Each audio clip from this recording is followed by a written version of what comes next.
Mi novia de 3 años me fue infiel con un influencer en la discoteca, así que yo destruí la reputación de los dos públicamente. Nunca fui el tipo de persona que brilla bajo luces de neón. Prefería las sombras suaves del monitor, los beats que nacen en la penumbra del estudio, las capas de sonido que nadie nota pero que lo sostienen todo. Había algo en el ruido blanco, en los arpegios digitales, que me hacía sentir que el mundo, aunque caótico, podía tener ritmo. Soy Javier y durante años, mi universo fue sencillo, mi computadora, mis auriculares y Sara. Ella era el contraste perfecto, intensa, extrovertida, de esas que ríen alto y hacen girar cabezas sin esfuerzo. Nos conocimos en un taller de fotografía urbana. Yo tomaba planos geométricos de edificios abandonados, ella prefería capturar rostros borrosos de extraños. Lo nuestro no fue inmediato, fue como un loop lento que se repite hasta que de pronto encaja con todo. Estuvimos juntos 2 años.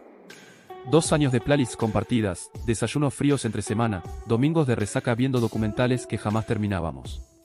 2 años creyendo que el amor podía ser estable como una buena línea de bajo. Pero las cosas estables, descubrí, se rompen con más violencia.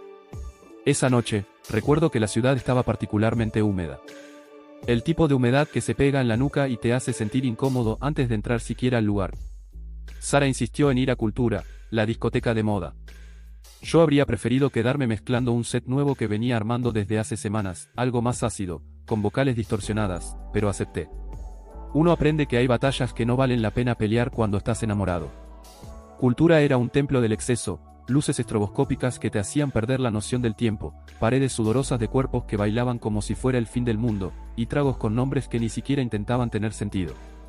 Yo estaba ahí, como siempre, ligeramente apartado, observando cómo todo giraba a su alrededor. Sara se deslizaba entre grupos de conocidos, saludaba a todos, tomaba selfies, reía. Y yo, como un satélite, orbitando en silencio. Fue entonces cuando lo vi. Él. Lautaro King. Sí, ese era su nombre de usuario, aunque dudo que fuera el real. Influencer, DJ de mentira, millonario de apariencias. Tenía la sonrisa de alguien que sabe que no necesita esforzarse. Vestía como si cada prenda costara más que mi tarjeta de sonido. Estaba rodeado de gente con teléfonos en alto, captando cada sorbo, cada pose. A su lado, por supuesto, estaba Sara. Al principio pensé que era casualidad. Que quizás alguien la había presentado, que era una foto más para alimentar su perfil. Pero no. Fue más que eso. Ella lo tocó en el brazo. Le habló al oído con esa sonrisa ladeada que solía guardar para nuestras bromas internas. Y él, por supuesto, respondió con una de esas miradas que taladran. La escena era clara como una pista sin reverb. Coqueteo descarado. Un juego en el que yo no existía. Me quedé congelado. No porque no lo esperara, había señales, siempre las hay, sino porque verlo me rompió con la precisión de una frecuencia bien ecualizada. Ni siquiera me acerqué. No grité, no reclamé. Solo me quedé quieto, al fondo, como un espectador accidental de su pequeña obra. Y lo peor, uno de los tipos del círculo de Lautaro estaba grabando. Un vídeo que pretendía ser trivial, mostrando lo épico que era estar con Lautaro esa noche. En el fondo, en un encuadre descuidado, estaba yo. Con los brazos colgando, la mirada rota, convertido en meme antes de que alguien supiera mi nombre. Lo supe al día siguiente. Fue como una ola de fuego lento. Me desperté con notificaciones extrañas. Primero mensajes de conocidos, luego etiquetas, finalmente mi cara repetida en TikTok, Twitter, Instagram. El novio que la vio todo, decía un caption. El verdadero protagonista de la noche, decían otros. Había edits con música triste, zooms dramáticos, filtros en blanco y negro. Me habían convertido en personajes sin pedirme permiso. Sara no me escribió. No llamó. No explicó. Cuando vi su nuevo post, una selfie con Lautaro, ambos con gafas oscuras y una botella de champagne, entendí que no lo haría. El texto decía, libre. Ligera. Legendaria. Y yo, bueno. Yo apagué el celular y me encerré en el estudio. Los días siguientes fueron un loop de negación y beats inconclusos. Me refugié en Ableton, en líneas de bajo que no llevaban a ninguna parte, en samples de voz robóticos que repetían frases como, no hay vuelta atrás, o, repetir, repetir, repetir. Lo único que me salvaba era el ritmo. A pesar del dolor, de la humillación, había algo profundamente reconfortante en saber que los BPM no se detenían. Que incluso en la traición más cruel, podía encontrar algo a lo que aferrarme. Cada golpe de bombo era como un latido artificial que me mantenía en pie. Volví a frecuentar espacios donde la música no se vendía, donde los beats eran oscuros y las luces mínimas. No buscaba gente, buscaba anonimato. No quería hablar. No quería explicar. Solo necesitaba desaparecer en el compás. Nunca me imaginé que el silencio pudiera ser tan ruidoso. Después de que el vídeo se volvió viral, después del post de Sara con esa frase tan quirúrgicamente calculada, libre, ligera, legendaria, todo se convirtió en eco. Despertaba tarde, no porque durmiera bien, sino porque no quería despertar. Me levantaba, me arrastraba hasta el estudio, abría el software y me quedaba mirando la interfaz vacía como si fuera una tumba abierta. Algunos días ni siquiera conectaba los auriculares. Solo me sentaba ahí, viendo cómo la barra de tiempo avanzaba sin contenido, como una metáfora cruel de mis días. Mientras tanto, Sara florecía en una pantalla. Sus redes eran ahora una serie de vitrinas relucientes donde se exhibía con Lautaro como si fueran una marca de ropa o una franquicia. El algoritmo los adoraba. A la semana, ya aparecían en entrevistas express para canales de farándula, en fiestas temáticas organizadas por marcas de licor, incluso en una colaboración de ropa urbana. Del drama al glamour, titulaban algunos vídeos cortos. Una historia de renacimiento, decían. En uno de esos clips, la vi hablando sobre la importancia de priorizar tu bienestar por encima de lo que piensen los demás, mientras le pasaban una copa en cámara lenta y sonaba de fondo una canción que solíamos escuchar juntos. Era como si todo se hubiese invertido, yo era el fantasma, y ellos, los protagonistas del cuento. Pero lo que más dolía no era perderla, no era el beso en cámara ni el brazo de Lautaro alrededor de su cintura. Era que ella no sintiera ni una brizna de vergüenza. No había culpa. No había pausa. Solo una marcha triunfal hecha de historias y fiestas, donde yo nunca existí. Como si hubieran recortado mi silueta de su vida con una precisión quirúrgica y luego la hubieran reemplazado por filtros brillantes. Y yo me estaba deshaciendo en cámara lenta.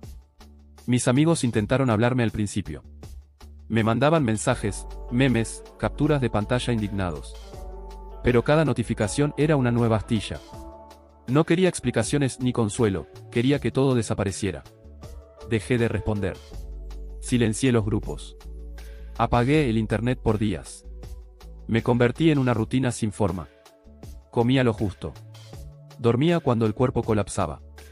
A veces lloraba sin previo aviso, como si el sistema tuviera fugas que no podía controlar. Lo único que aún obedecía a mis manos era la música, aunque incluso eso se volvió áspero. Mis mezclas se volvieron densas, casi agresivas. Abandoné los acordes suaves, las melodías melancólicas. Empecé a trabajar con ruidos industriales, distorsiones, frecuencias que parecían gritar en silencio. No hacía canciones, hacía heridas sonoras. Y sin embargo, era lo único que me sostenía. Una noche, abrí sin querer un vídeo que me enviaron. Era otro fragmento de la nueva vida de Sara. Estaban en un evento de lujo, una fiesta de disfraces inspirada en la estética de ciencia ficción. Lautaro llevaba un traje plateado ridículo, Sara, un enterizo brillante con lentes enormes. En el fondo sonaba un remix genérico, y ambos bailaban como si se burlaran del mundo. En un momento, Sara se acerca a la cámara, sonríe y dice: "No dejes que nadie apague tu brillo, nena". Y luego, como si fuera un chiste interno, agrega entre risas: "Ni siquiera los intensitos con Ableton".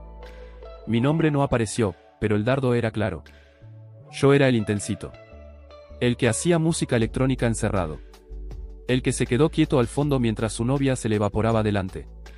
Me reí. Fue una risa rota, breve, parecida a un espasmo. Después apagué la luz del cuarto y me acosté en el suelo, mirando al techo. No lloré. Ya no quedaban lágrimas. Lo que había era otra cosa. Un silencio más profundo que el llanto. Como ruido blanco en estéreo. En esa oscuridad, pensé que tal vez ellos tenían razón. Tal vez yo era anticuado. Un romántico en un mundo de transmisiones en vivo. Un tipo que aún creía que las emociones debían sentirse, no compartirse. Que el dolor era privado y el amor sagrado. Que no todo se monetiza. Que no todo se comparte. Pero incluso entre esos pensamientos sombríos, algo persistía. Un pulso. Una vibración en el pecho que no se iba. No era nostalgia. Era ritmo. En medio de toda esa oscuridad, la música seguía viva. Como una pequeña chispa escondida bajo toneladas de ceniza. Y fue en ese instante, tirado en el suelo, destruido y solo, donde entendí algo. Sara me había arrebatado una parte de mí, pero no podía robarme el beat. Esa base cruda y constante que había sido mi verdadero amor antes de ella. La música no me exigía que sonriera para una cámara. No me pedía que fingiera estar bien. Me aceptaba roto, distorsionado, en cualquier tono. La música era el único lenguaje que no mentía. Empecé a reconstruirme desde ahí. Lento. Torpe. Como quien aprende a caminar con las piernas fracturadas. Volví al estudio. Empecé desde cero. Borré todos los proyectos inconclusos. Abrí una nueva sesión y llamé al archivo, versión 1.0. No era una canción. Era un manifiesto. Golpes secos, bajos crudos, silencios precisos. Era mi forma de decirle al mundo, aún estoy aquí. No brillaré en fiestas falsas ni haré retos vacíos. Pero cada nota que suene en este tema va a ser real. Tan real como mi caída. Tan real como el hueco que dejaron. Mientras ellos seguían compartiendo su burbuja luminosa, yo trabajaba en la sombra. Sin aplausos. Sin filtros. La diferencia era simple. Ellos necesitaban ser vistos. Yo necesitaba ser escuchado. No sabría decir en qué momento exacto dejé de estar triste y empecé a estar en transición. Fue un proceso tan difuso como una pista con delay infinito, una mezcla de momentos borrosos y destellos breves que no sabía si dolían o aliviaban. Lo cierto es que algo empezó a moverse en mí. Quizá fue la necesidad de salir del estudio, de probar que lo que hacía podía sonar más allá de mis auriculares. Quizá fue el deseo oculto de demostrar, aunque fuera en silencio, que yo no era solo el tipo al fondo de un vídeo viral. O tal vez fue el simple impulso de no desaparecer. Sea lo que sea, esa noche decidí ir al Círculo Radial, un evento al aire libre que mezclaba visuales experimentales con electrónica local. Lo organizaban en una antigua fábrica abandonada al sur de la ciudad. No había marquesinas, ni influencers, ni barras premium. Solo estructuras oxidadas, luces recicladas y gente que respiraba música como si fuera oxígeno. Llevé un USB con un set que había trabajado por semanas. No tenía expectativas. No iba a tocar. Pero algo dentro de mí decía que debía llevarlo, como quien carga un talismán o una herida bien afilada. Me lo guardé en el bolsillo interior de la chaqueta y entré, anónimo, entre cuerpos que se mecían como si cada uno cargara su propio duelo. La música era densa, hipnótica. Nada de draps explosivos ni vocales facilistas.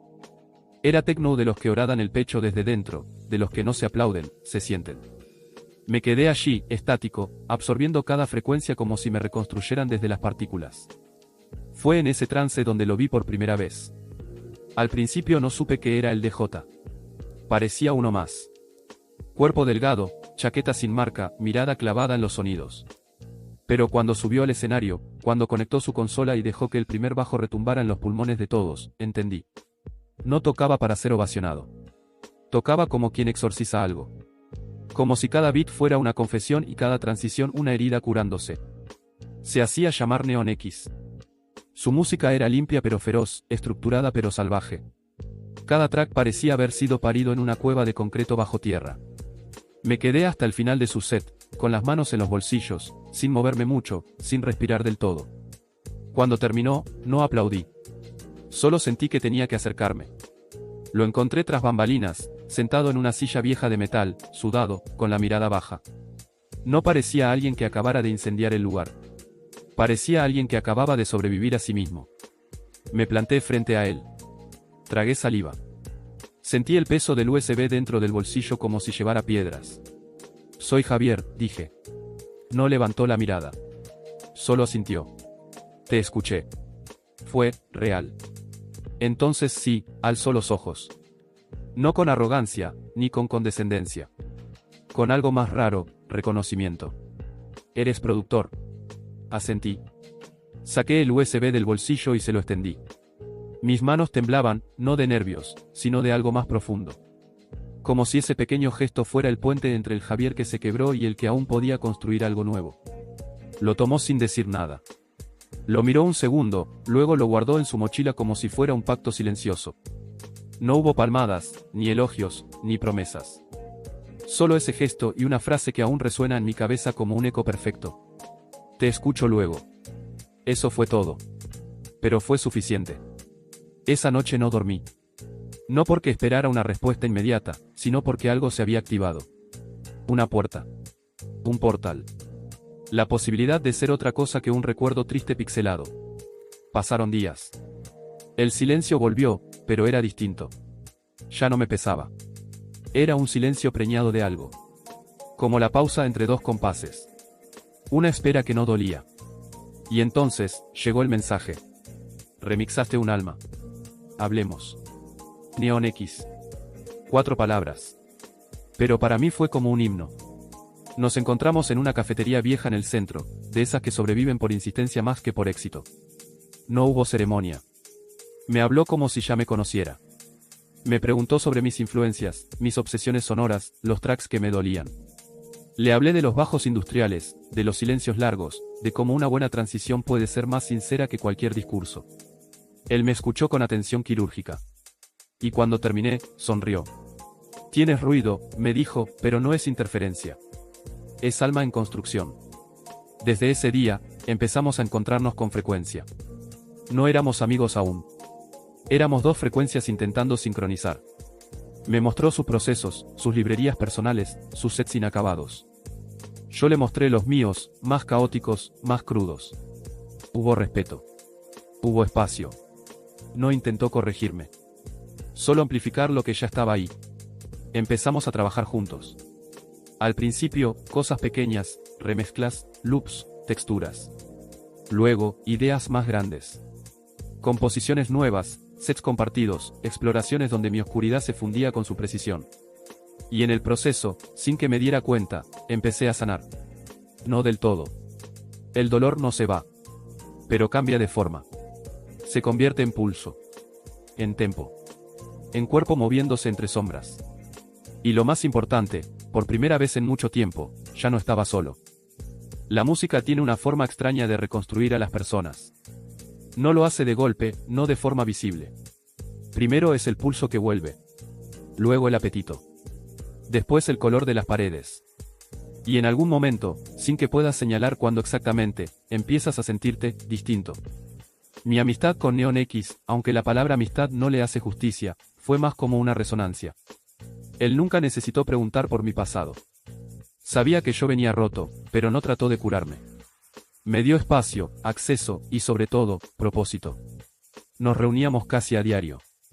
A veces trabajábamos en sesiones intensas hasta la madrugada. Otras veces simplemente escuchábamos música en silencio, diseccionándola como si estuviéramos descifrando un código genético. Aprendí más en esos meses con él que en años de tutoriales en línea. Él no era solo técnico, era filosófico. Creía que cada beat debía tener una razón, una emoción detrás. Si no duele o libera, no sirve, solía decir.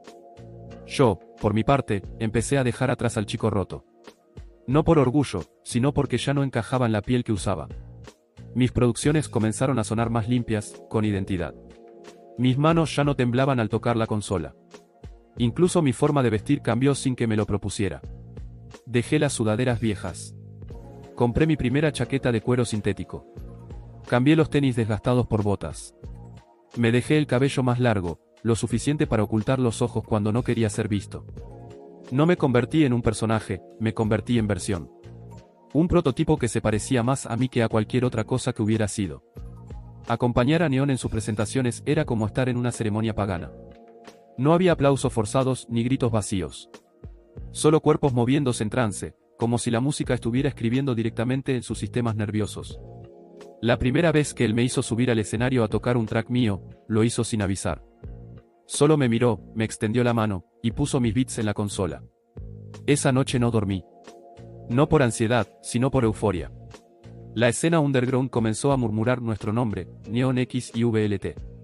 Así me firmé por primera vez. No Javier. No el tipo del vídeo. No el intensito. VLT. Comenzamos a recibir invitaciones. Pequeños festivales. Sesiones en vivo grabadas para canales alternativos. Una entrevista en un blog que seguía cuando era adolescente.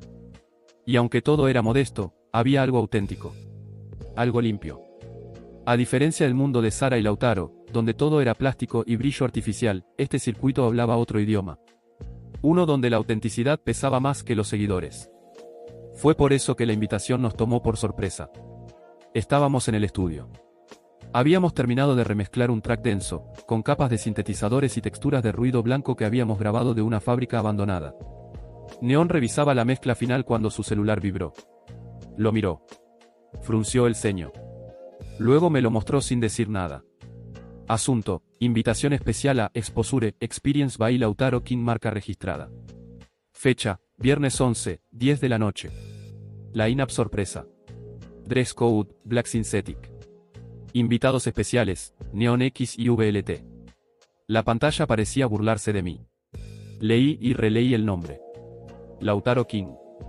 Esa marca, ese símbolo de todo lo que despreciaba, ahora nos estaba invitando a tocar en su evento estrella. ¿Qué opinas?, preguntó Neon, con la voz más neutra que había escuchado de él. No respondí de inmediato. Algo me latía en la garganta. No era miedo. Tampoco rabia. Era claridad.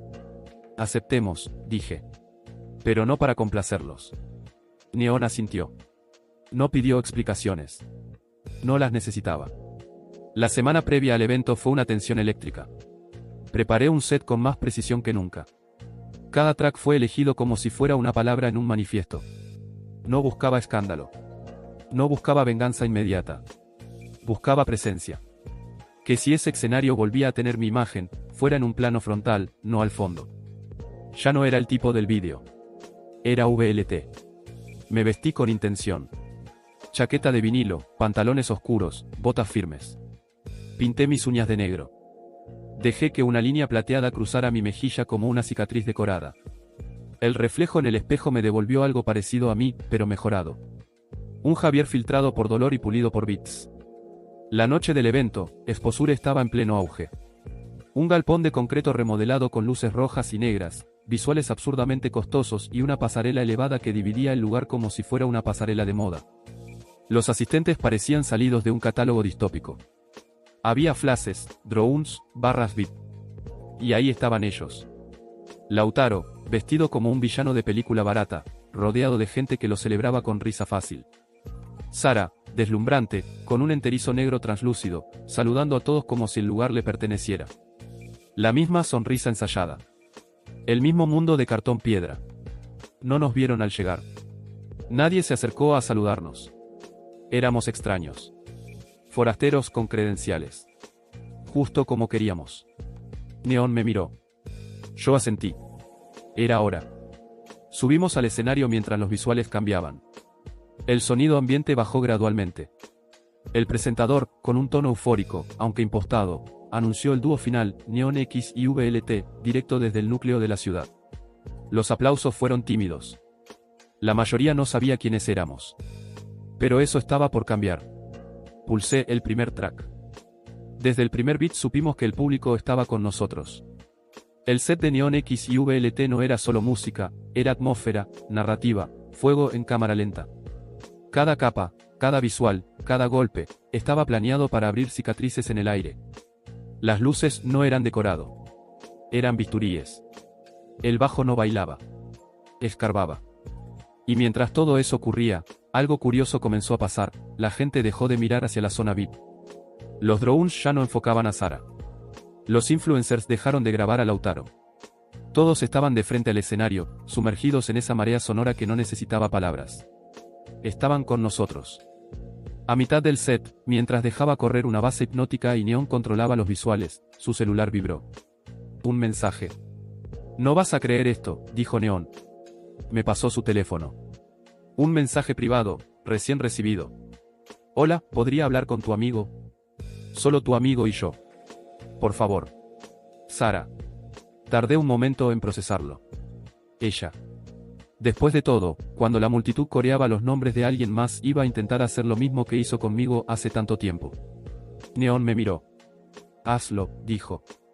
Pero que sea por mensajes. Apreté los dientes. Escribí. Soy yo, el amigo, ocurre algo, punto. Sara no tardó en responder. Te ves increíble esta noche. Sabía que tenías algo especial. Solo necesitabas que te vieran. ¿Qué dirías si empezamos algo juntos? Tú y yo. Fuerte y unidos. Ahí estaba. Esa frialdad disfrazada de afecto. Ese interés egoísta. Vio que Lautaro ya no era la fuente. Vio que yo brillaba ahora. Y quiso ir por el mejor postor. Cerré los ojos. Y supe lo que tenía que hacer. Tomé el micrófono. El beat cayó de golpe. El silencio fue inmediato. Mi voz retumbó por todo el galpón. ¿Ahora quieres volver? ¿Pretendes que lo que hiciste no fue para tanto? ¿Piensas que puedes huir de lo que haces por siempre? Pues te doy la bienvenida, querida Sara. Silencio. Todos se giraron hacia la cabina. Lautaro alzó las cejas. Sara se quedó petrificada, el celular aún en la mano. Mira a dónde te han traído tus actos. Y entonces, las pantallas se encendieron. El vídeo. El original. El momento exacto donde Lautaro y Sara se besaban, riendo, mirándose como si el mundo no existiera, mientras al fondo aparecía yo, Javier, en shock, reducido a espectador de mi propia humillación. Pero ahora no era un recuerdo. Era un acto final. El público no reaccionó de inmediato. Se congelaron. Vieron. Procesaron. Y después, vinieron los abucheos. Como olas. Como una estampida. Gritos, silbidos, insultos. Un estruendo emocional que partió la noche en dos. Sara intentó hablar, pero nadie la escuchó. Lautaro quiso alzar la voz, pero sus palabras ya no tenían receptor. La pantalla cambió una última vez. Neon actuó como si hubiéramos ensayado esta parte. El beat final estalló. Una progresión agresiva, brillante, como si un reactor se activara. La gente no dejó de aplaudir en minutos. No por morbo. Por cierre. Por catarata emocional. Por justicia. Cuando terminó el set, la ovación fue total. Neon y yo bajamos del escenario como si flotáramos sobre cenizas. Sara ya no estaba en la zona VIP. Lautaro había desaparecido. Sus perfiles esa misma noche comenzaron a perder miles de seguidores por minuto. Alguien subió un clip del momento exacto en que mostré los mensajes. Se viralizó con el título: El DJ traicionado que se convirtió en leyenda. Mira cómo destruye a su ex en vivo. Pero no era destrucción. Era cierre. Y esta vez, la historia la conté yo. Dale like si estás de acuerdo con Javier y suscríbete para encontrar más historias.